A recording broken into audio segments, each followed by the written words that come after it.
Bonjour, une petite vidéo pour faire le point en ce début d'année de préparation au concours d'accès au corps des attachés de la DGSE. Nous allons nous appuyer sur le sujet de 2023, faire quelques comparaisons avec celui de 2022 pour voir un peu si les choses ont légèrement évolué. Et puis en reprenant certains des points du concours de cette année, j'essaierai de vous apporter certains conseils vous permettant de vous préparer au mieux. Vous avez peut-être pu trouver dans les annales le sujet du concours de cette année. Je vais commencer par vous rappeler les conditions de ce concours. Vous avez un temps imparti, en l'occurrence 2 heures, sur une épreuve d'anglais qui donc est de coefficient 3. Et vous avez 2 heures pour répondre à 4 questions dans un volume relativement restreint, entre 300 et 400 mots.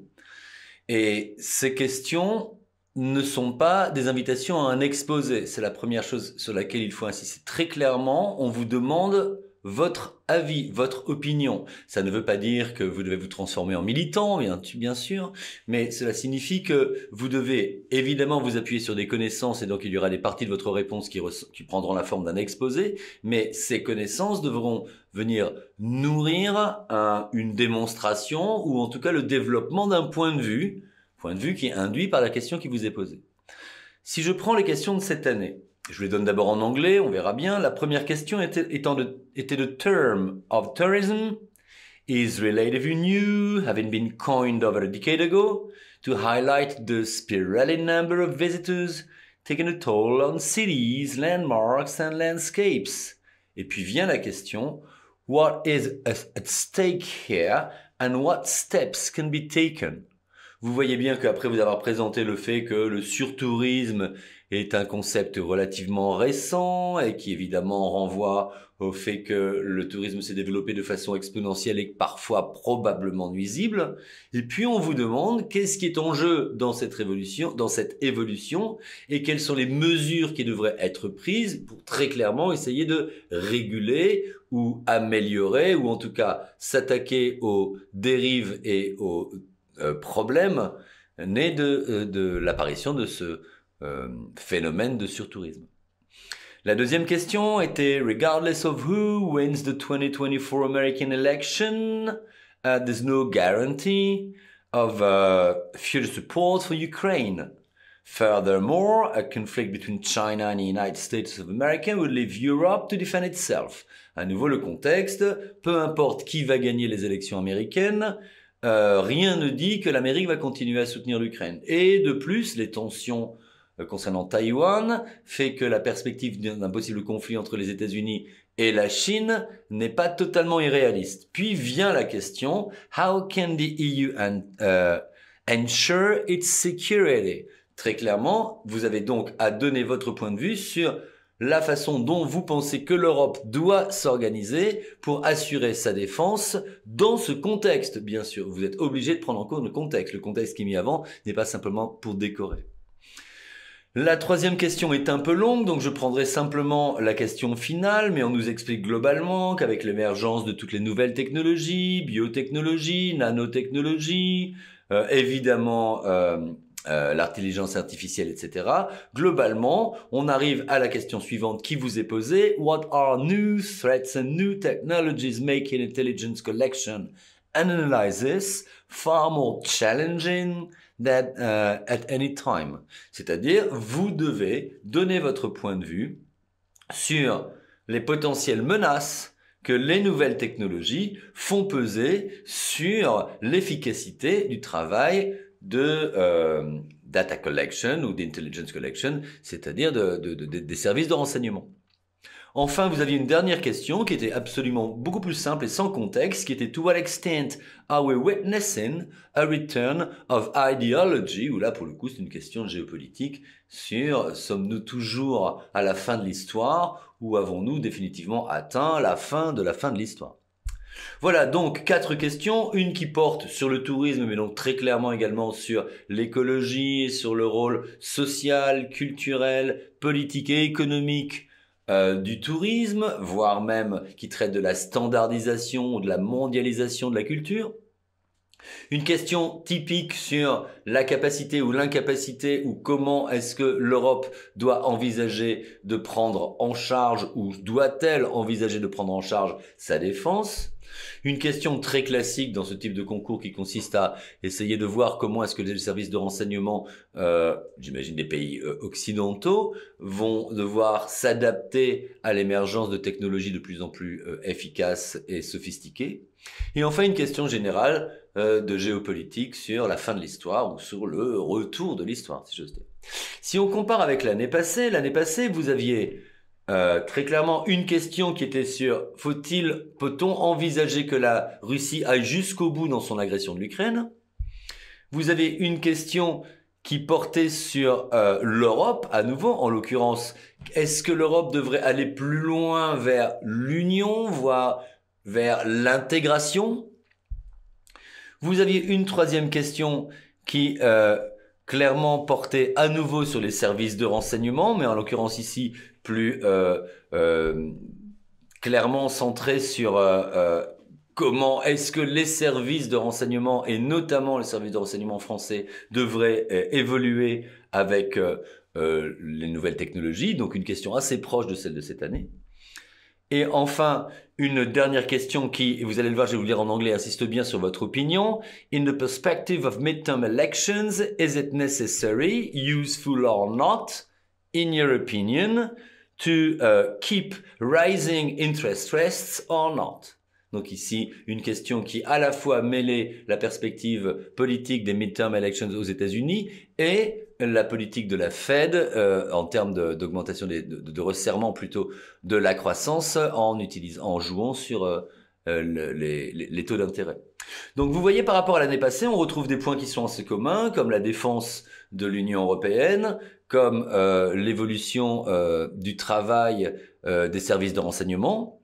Puis vous avez des questions qui sont plus géopolitiques comme la Russie, le conflit de la Russie et de l'Ukraine. Une question plus économique qui est le bon ou le mauvais usage des taux d'intérêt par les banques centrales et l'influence que cela peut avoir sur le mode de vie des gens à travers inflation, emprunt, consommation, etc. Alors que cette année, nous avions un sujet sur la défense de l'Union européenne, un sujet sur le travail des services de renseignement, et un sujet sur le surtourisme, c'est très clairement un sujet qui vous demandait également de voir en quoi le surtourisme et l'écologie se croisaient, probablement dans un principe de justice environnementale, et un sujet plus général sur le retour des idéologies. Voilà donc la présentation du sujet de cette année comme celui de l'année passée. Tout cela pour dire que, et dans les concours blancs que à l'ISP nous proposons, ce sont des sujets que l'on traite régulièrement, vous aurez à travailler sur une gamme extrêmement large de sujets, des sujets assez centraux si l'on considère le concours que vous allez passer, comme les services de renseignement, comme la défense européenne, comme les tensions militaires ou économiques ou politiques dans certaines parties cruciales du monde, mais vous pouvez avoir également des questions beaucoup plus larges, beaucoup plus générales, comme la question 4 du concours de cette année sur la fin de l'histoire. D'accord. Bien, avant de partir un peu sur certains points du concours de cette année, je voudrais revenir sur des prérequis absolument fondamentaux. C'est d'abord et avant tout un concours d'anglais. C'est-à-dire que quelle que soit la finesse, voire même la maîtrise incroyable des sujets dont vous pourriez faire preuve, si jamais votre anglais n'est pas de très haute qualité, la note sera basse. Très haute qualité, ça veut dire avant toute chose une maîtrise absolument impeccable de la grammaire. Je vous déconseille absolument d'envisager ce concours si jamais votre maîtrise de la grammaire anglaise est fluctuante. Il est absolument fondamental, si jamais vous avez un peu perdu ou si jamais vous n'avez jamais vraiment gagné de maîtrise totale des règles de grammaire anglaise, de revoir ces règles. N'allez pas au concours en accumulant les règles de grammaire, les notes peuvent être extrêmement basses, c'est le premier critère. La grammaire, les règles de base de l'anglais, et il y en a beaucoup plus que ce que l'on dit trop souvent, doivent être absolument maîtrisées dans leur fonctionnement, mais maîtrisées également dans leur sens. Je vous rappelle que la grammaire anglaise, à la différence de la grammaire française, qui est une grammaire opératoire, la grammaire anglaise est une grammaire signifiante. Une opération de grammaire signifie quelque chose. On va très souvent exprimer une idée par la grammaire, ce qui n'est pas, ou en tout cas plus le cas, les 3/4 du temps en français. Donc la maîtrise de la grammaire, c'est un fondamental. Deuxièmement, il serait vraiment important que vous ayez un vocabulaire précis. Pourquoi? Parce que les réponses aux questions que vous devez auxquelles vous devez répondre, ce sont des réponses assez courtes, 300-400 mots, c'est pas très long. Donc vous avez besoin d'avoir une maîtrise de la syntaxe et une maîtrise du lexique suffisamment fine pour pouvoir, de façon concise, expliquer des choses extrêmement riches et extrêmement précis. Donc ne pensez pas qu'un vocabulaire assez simple suffira. Si déjà il n'y a pas de faute de grammaire, c'est une première étape, mais une fois que la grammaire est parfaitement maîtrisée, ce qui est considéré comme un absolu prérequis, il faut également que la syntaxe, la tournure de phrase, le lexique soient suffisamment précis pour que vous puissiez toucher du doigt de façon très claire et aussi riche que possible chacune des idées que vous voulez développer. Donc grammaire, syntaxe, vocabulaire. Troisièmement, ici une erreur qui est assez souvent commise, je l'ai indiqué dès le départ, ce sont des questions que l'on vous pose, c'est-à-dire que l'on vous demande de développer un point de vue. Alors on a toujours peur en France avec cette façon de faire, la France qui est le grand pays de la dissertation, de la thèse, antithèse, synthèse, il n'est absolument pas question que vos réponses s'appuient sur des thèmes, sur des plans thèse, antithèse, synthèse. La synthèse d'une thèse et d'une antithèse quand on vous pose une question, c'est la meilleure façon de fuir la question. Donc, s'il vous plaît, ne répondez pas en faisant un exposé, répondez en faisant un essai finalement. C'est-à-dire, on vous pose une question, vous commencez dans l'introduction par remettre cette question dans son contexte et dès la fin de l'introduction, vous introduisez votre point de vue, c'est-à-dire votre réponse à la question posée. Et cette réponse à la question posée, qui sera donc introduite dès la fin de l'introduction, sera votre tremplin qui ensuite vous permettra de développer de façon dynamique, cohérente et claire. S'il vous plaît, je le répète, ne faites pas de ces réponses des exposés. Cela ne peut pas être des exposés. Ce ne sont que des réponses, c'est-à-dire des points de vue développés à des questions qui vous sont posées au préalable. Cela signifie donc qu'il faudra organiser votre réponse. Comme j'ai commencé à l'indiquer, vous avez une introduction qui remet la question en contexte et qui se termine par votre réponse. Puis, une fois que vous avez répondu, vous développez votre réponse, vous démontrez votre point de vue de façon organisée. Étant donné le volume qui vous est imparti, ce sera en général en 2 parties. À nouveau, je répète, ces 2 parties ne doivent pas être contradictoires, c'est-à-dire que votre plan s'appuiera sur 2 parties qui défendront 2 idées qui, toutes les 2 de façon cohérente, soutiennent la réponse que vous aurez exprimée dès la fin de l'introduction. Voilà comment va être votre plan. Introduction qui remet en contexte et qui introduit votre réponse, puis 2 parties qui toutes les 2 soutiendront, développeront cette réponse. À partir du moment où vous avez la méthode, à partir du moment où la grammaire est impeccable, à partir du moment où vous aurez progressivement enrichi votre vocabulaire, alors vous pourrez répondre de façon satisfaisante sur la forme comme sur le fond aux 4 questions qui vous seront posées. À partir de là, comment travailler ? Premièrement, comme je l'ai indiqué dès le départ, si jamais il y avait les moindres lacunes en grammaire, vous reprenez des ouvrages de grammaire, vous travaillez la grammaire, mais vous n'allez pas au concours avec une grammaire aléatoire. Deuxièmement, pour le vocabulaire, vous avez des ouvrages de vocabulaire, vous avez le Poly de l'ISP qui réunit pas mal de vocabulaire, et puis surtout, vous avez une mine extraordinaire de vocabulaire qui s'appelle la presse. Comme de toute façon, il vous faut lire la presse parce que vous y trouverez des idées, parce que vous y trouverez des éléments de réponse, parce que vous y trouverez des inspirations. Il faut également lire la presse parce que vous y trouverez des mots et surtout vous y trouverez des tournures de phrases.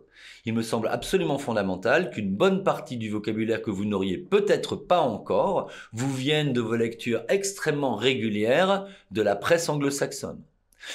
Essayez si possible de ne pas isoler des mots, mais de repérer des mots dans des contextes, c'est-à-dire avec un verbe, avec un complément, et de le replacer dans le contexte dans lequel le mot a été utilisé. Retenir des mots totalement isolés de leur contexte, c'est le meilleur moyen ensuite de les réutiliser dans un contexte où ils ne conviendront pas. Donc retenez un mot avec son sujet, un verbe avec son sujet et son complément, un complément avec son verbe, un adjectif avec son nom, un adverbe avec son verbe. C'est ainsi dans la presse que vous allez progressivement enrichir votre vocabulaire, le rendre à la fois plus subtil, plus précis et plus dynamique.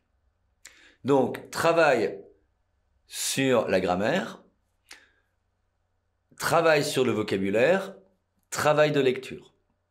Quatrième type de travail, qui est vraiment la conclusion de tout ça, ce qui va réunir tout ça, aussi souvent que possible, après avoir lu un article une fois ou deux, essayez d'en écrire un résumé. Alors évidemment, il n'y aura pas de questions, donc ce ne sera pas induit comme le concours que vous allez passer, mais en revanche, cela vous donne à la fois la possibilité d'organiser des idées et d'utiliser un vocabulaire qui sera le vôtre, bien sûr. Faire un résumé d'un article en reprenant les termes de l'article, c'est exactement l'inverse de ce qu'il faut faire. Qui sera le vôtre, en l'occurrence de mémoire. Vous essaierez d'organiser les idées qui étaient développées dans l'article et vous écrirez un résumé avec vos mots à vous de cet article. Bien sûr, vous ne pourrez pas savoir nécessairement si ce résumé est le reflet exact de l'article, mais c'est pas le problème. Rien que la lecture elle-même, extrêmement régulière, est un travail très fruitful, très porteur, ok.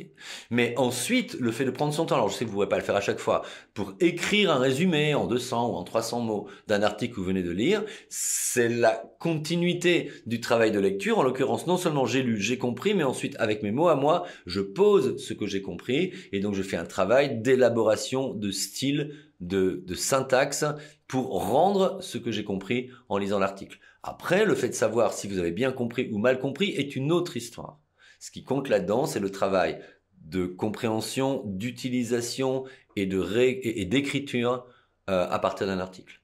Voilà, si vous faites tout ce genre de travail, surtout de façon très régulière, il n'y a aucune raison que ça ne se passe pas bien. La régularité, je terminerai par ça. Il ne sert à rien de faire 4 heures d'anglais un dimanche après-midi pour rattraper le fait qu'on n'aurait pas fait d'anglais toute la semaine, ça ne marche jamais. Il est bien plus efficace de travailler l'anglais tous les jours une demi-heure, ou tous les jours 1 heure si vous le pouvez, plutôt que 5 heures un dimanche après-midi. La régularité dans l'appréhension de la langue, c'est absolument fondamental. Pour ceux d'entre vous qui font du sport, pour ceux d'entre vous qui font de la musique ou une autre pratique artistique, vous savez très très bien que c'est par la régularité qu'on avance et sûrement pas par le volume de façon totalement discontinue. L'anglais, c'est exactement la même chose. Si vous faites votre anglais tous les jours, en variant, une fois en lisant un article, une fois en essayant d'écrire un résumé, une fois en retravaillant du vocabulaire, une fois en refaisant certains exercices de grammaire, une fois en lisant des extraits d'un bouquin de civilisation si vraiment vous sentez que vous êtes un peu en peine sur les bases de la civilisation anglo-saxonne. Voilà, en alternant comme ça, vous allez avoir votre rendez-vous régulier avec l'anglais et vous pourrez sans aucun problème progressivement avancer. Bien sûr, c'est une progression qui se fait à l'aveugle. Il n'y a jamais de progression régulière et continue en anglais. Ça veut dire qu'il faut avancer sans se poser de questions, exactement comme parfois vous lirez des articles et vous ne saurez pas si vous l'avez bien compris, mais cette régularité va faire que progressivement, vous allez voir les choses prendre forme et vous allez intégrer la maîtrise de l'anglais telle qu'on vous la demande pour le concours.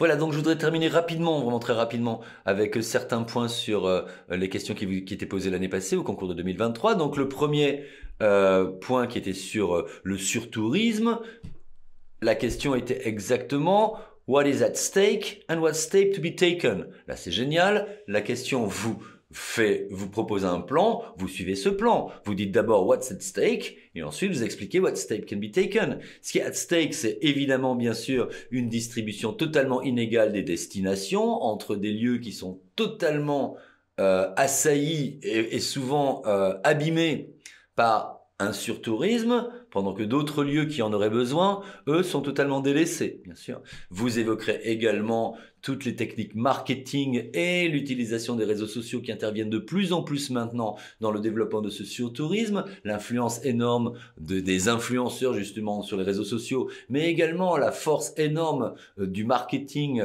mené par les offices du tourisme ou par des entités privées d'ailleurs, fait qu'évidemment tout d'un coup on streamline, on oriente des masses trop volumineuse dans certains endroits, avec tous les effets négatifs que cela peut avoir, évidemment. Je pense qu'il serait également très intéressant d'évoquer le développement du tourisme de croisière, non seulement, si vous voulez, pour parler des problèmes de pollution que cela peut avoir, mais parce que ça permet également d'enchaîner sur ce point qui est fondamental sur le surtourisme, qui est le surtourisme, c'est également simplement l'accès ouvert à beaucoup plus de gens à une activité qui était, il y a encore quelques décennies, réservée à une élite. Donc faut-il maintenant, au nom de l'environnement ou au nom de l'intégrité de certains lieux, priver des gens qui, depuis peu, ont accès à ces lieux? Ça pose un problème, une contradiction qu'il faudra très nécessairement intégrer, mais sûrement pas à nouveau pour contredire ce que vous aurez dit avant. Il faudra l'intégrer dans une concession ou à l'inverse, dans un argument. D'accord ? Bien sûr, vous devrez également évoquer les problèmes de mondialisation et de standardisation de la culture. Est-ce qu'il est dommage de voir apparaître des Starbucks au fin fond de l'Asie, ou est-ce qu'il est meilleur pour ces villes d'avoir des Starbucks car les Américains iront dans ces villes s'il y a des Starbucks? Vous voyez ce que je veux dire? Là-dessus, c'est très clairement quelque chose qu'il faudra prendre en compte aussi. Enfin, il me semble très intéressant d'évoquer, ne serait-ce que rapidement, la nécessité d'impliquer dans l'activité touristique les communautés locales. Alors, on le voit quelquefois, mais c'est souvent de façon très artificielle. Qui ne s'est pas trouvé soudain à devoir visiter un village typique, soi-disant? C'est absolument pas ça, évidemment, l'implication des communautés locales. L'implication des communautés locales, c'est évidemment leur donner la responsabilité de l'organisation et de la gestion du tourisme, mais également leur faire comprendre que ce tourisme peut être une source de revenus et de développement. À nouveau, un équilibre à trouver. Voilà un peu pour ce qui est en jeu. Après, quelles mesures doivent être prises? Mais ça dépend de vous. À nouveau, cette question est une question d'opinion, donc à vous de développer une opinion sur, par exemple, la nécessité ou non de limiter le nombre de visiteurs. Faut-il faire comme ces villes qui ont décidé d'imposer des péages? Faut-il faire comme ces îles qui ont décidé de se fermer pendant un certain temps? Faut-il, au niveau des pays producteurs de touristes, si j'ose dire, faut-il à ce niveau-là essayer de changer un peu les modes de communication, promouvoir le tourisme hors saison, des choses comme ça? Également, évidemment, on pourrait envisager des problèmes de régulation, voire même de législation dans les pays. On sait très très bien que pour des raisons d'attractivité, certains pays ont des législations ou voire même des lois qui disons, sont presque contre-productives. Donc est-ce qu'il faut essayer d'envisager justement de revoir un peu la législation dans les pays qui attirent les touristes? Enfin, faut-il s'appuyer sur la technologie pour voir comment réorganiser le tourisme et le surtourisme? Voilà. Au niveau des steps to take, je ne suis pas là pour vous induire au niveau de votre opinion. J'insiste suffisamment sur le fait que votre réponse doit être opinionated pour ne pas vous dire qu'il faut répondre ça ou ça ou ça, bien sûr. À partir du moment où votre réponse, évidemment, sera modérée, elle sera surtout défendue, elle sera surtout étayée par des arguments clairement et précisément développés, alors il n'y a aucune raison que votre opinion ne soit pas parfaitement acceptée par les gens qui vous corrigeront. Sur la deuxième question, en l'occurrence, quel que soit le résultat des élections 2024 aux États-Unis, et étant donné les tensions entre la Chine et les États-Unis sur Taïwan, que doit faire l'Europe de la défense? Bon, là-dessus, je pense que c'est quelque chose que vous maîtrisez très très bien. Je pense qu'incontestablement, vous irez chercher Vous irez développer une idée autour de la nécessité ou non de développer une politique étrangère, voire même une politique de sécurité commune à l'Union européenne. Je pense que vous parlerez donc de ce fait-là également de la nécessité ou non de coopération militaire à l'intérieur de l'Union européenne, mais également avec l'OTAN. Il me semble nécessaire également d'évoquer le problème de la sécurité des frontières. Comment est-ce qu'elle peut s'organiser au sein de l'Union européenne? Est-ce que tout ça peut être centralisé ou non? On sait à quel point c'est un sujet difficile. Je pense que vous aborderez également le problème de la cybersécurité. Comment envisager l'idée aujourd'hui d'une Europe qui assurait sa sécurité sans envisager le problème de la cybersécurité, bien sûr. Il me paraît indispensable aussi maintenant, et on le sait très bien depuis, notamment depuis le conflit russo-ukrainien, que l'Union européenne, ou en tout cas l'Europe, ne pourra pas envisager d'assurer sa sécurité sans penser à sa sécurité énergétique, comment gérer ça, bien sûr. Et puis, bien sûr, des choses plus classiques, comme l'utilisation du soft power de l'Union européenne, qui est quelque chose de fondamental. Voilà, là-dessus, je pense que c'est un domaine quand même que vous maîtrisez très bien. Voici certaines pistes que je vous propose. Il y aura très clairement, pour ceux qui feront les CB cette année, plusieurs questions qui tourneront autour de ça et qui vous donneront l'occasion justement d'aborder ces points-là ou d'autres, bien entendu. Les pistes que je vous propose ici, qui sont plus un peu des indications par rapport au travail que vous aurez à faire et au concours que vous aurez à passer à la fin de l'année. Ce sont des pistes ou des propositions parmi d'autres et la liste n'est absolument pas exhaustive. Si on prend la troisième question, donc sur la façon dont les services de renseignement doivent évoluer maintenant avec les nouvelles technologies, je pense que là aussi c'est quelque chose que vous maîtrisez très bien. Vous aborderez nécessairement la prolifération des canaux de communication. Je pense que vous aborderez évidemment le problème du chiffrement lié à la vie privée et la data collection. Je pense que vous aborderez nécessairement aussi les problèmes de cybersécurité. Je pense que très clairement, vous développerez tout le problème que le big data pose pour les services de renseignement, mais également l'émergence et même la fulgurance actuelle de l'intelligence artificielle.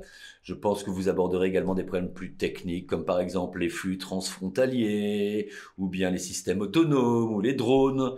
Évidemment, bien sûr aussi la façon dont de plus en plus de pays sont capables d'utiliser et de manipuler les réseaux sociaux, ne serait-ce notamment qu'au moment des élections. On en a beaucoup parlé pour l'élection américaine, on en a même parlé pour l'élection française. Ce sont des points que vous aborderiez évidemment dans cette question sur la façon dont les services de renseignement occidentaux doivent s'adapter aujourd'hui à l'évolution des nouvelles technologies. Enfin, pour cette dernière question beaucoup plus large sur to what extent are we witnessing a return of ideologies, je ne veux absolument pas vous influencer, mais autant on voit très très bien la référence à la fin de l'histoire, je pense que tout le monde est clair sur la fin de l'histoire, ça pourrait être un très bon contexte, on sait très très bien que cette notion de fin de l'histoire est un concept qui est directement hérité des exégèses de la philosophie et des travaux de Hegel. On pense notamment au philosophe Alexandre Kojève, mais évidemment, sur le plan géopolitique, ça a été remis en jour par Fukuyama après la chute du mur, quand Fukuyama a parlé de la fin de l'histoire. Donc la question qui se pose aujourd'hui à travers To what extent are we witnessing a return of ideologies, c'est une question qui, autrement dit, interroge la fin de l'histoire, et à vous de répondre si oui ou non nous sommes à la fin de l'histoire, c'est-à-dire au retour de l'histoire. Il me paraît quand même assez difficile de dire qu'il n'y a pas de retour des idéologies quand on pense évidemment au populisme et au nationalisme qui se développent de plus en plus et pas simplement dans des pays qui pouvaient sembler à risque. On pense évidemment aux États-Unis, mais on pense également à l'Union européenne. Comme autre retour des idéologies, ce sont évidemment les mouvements religieux et ethno-nationalistes qui très clairement, depuis un moment, et ça on en parle tout le temps, se sont redéveloppés, notamment dans des pays où les structures étatiques étaient beaucoup trop faibles. Je pense qu'on peut également parler d'un retour d'idéologie sociale et économique avec actuellement une remise en cause assez fréquente du capitalisme et pas simplement du capitalisme violent, du rugged capitalism comme diraient les Américains, mais même du capitalisme modéré et balancé de welfare comme en Europe actuellement, étant donné la façon dont les inégalités sociales dans les pays les plus développés ne cessent de se creuser, la question de la remise en cause du capitalisme même se pose, et cela va évidemment directement avec un autre type d'idéologie qu'on pourrait appeler idéologie environnementale, qui est remise en cause du capitalisme, puisqu'on sait très bien que le capitalisme, depuis sa naissance, est une des causes de la détérioration du climat, étant donné sa vision, comment dire, illimitée des ressources. On pourrait évidemment déjà le connecter à Descartes, etc. Mais whatever. Bon, en tout cas, donc, l'idéologie environnementale va parfaitement avec l'idéologie sociale et économique. Si la protection de la planète nous pousse à remettre fondamentalement en cause le capitalisme, alors ce capitalisme montre tous ses défauts également dans l'augmentation presque exponentielle des inégalités sociales dans les pays occidentaux. On peut peut-être même parler d'idéologie technologique avec actuellement l'émergence donc de nouvelles technologies qui nous posent des questions sur la place, le rôle et des questions éthiques notamment sur la place et le rôle des nouvelles technologies dans la vie des gens, dans l'organisation des gens, dans l'organisation du travail. Voilà donc certaines idéologies que vous pourriez mettre au goût du jour, qui fait que, à nouveau, sans vouloir vous influencer, il me semble à cette question difficile de répondre que non, nous n'assistons pas au retour des idéologies. Incontestablement, la question de la fin de l'histoire, telle que posée avec tant d'enthousiasme après la chute du mur, se pose, et elle peut même être envisagée sous l'angle d'un retour de l'histoire, d'un retour des idéologies, abordant notamment, comme je vous l'ai indiqué, nationalisme, idéologie religieuse, idéologie environnementale et idéologie socio-économique. Voilà, je voulais simplement vous présenter quelques points là-dessus. De toute façon, rien ne dit qu'au concours de 2024, vous aurez des questions qui traiteront des mêmes sujets, même si incontestablement, on voit très bien venir des sujets tels que justement nouvelles technologies et services de renseignement. On voit très bien venir l'idée de une politique de défense en Europe, ou voire même globalement des sujets qui tourneraient autour de tensions militaires. On voit très bien venir aussi des questions sur la mondialisation des cultures, la mondialisation des droits. Et enfin, même si c'est tombé cette année, l'idée même d'un retour des nationalismes, voire d'un retour des aspirations autoritaires, même dans des pays qui sont des pays démocratiques, est quelque chose qui pourrait parfaitement tomber et que d'ailleurs vous retrouverez pour ceux qui les font dans certains des concours blancs de cette année. Voilà donc un peu comme ça, sans trop d'organisation. J'espère que les détails que je vous ai apportés vous ont, ont répondu à certaines des questions que vous pouviez vous poser avant de commencer cette préparation. Je vous souhaite le meilleur pour préparer ce concours. Il est ambitieux, il est difficile, il est exigeant sur le plan de la langue comme sur le plan du contenu, mais il est parfaitement accessible et passionnant. Il suffit simplement, avec la régularité dont je vous ai parlé, que vous plongiez dans cette aventure pour que vous puissiez finalement réussir. Merci beaucoup et à bientôt.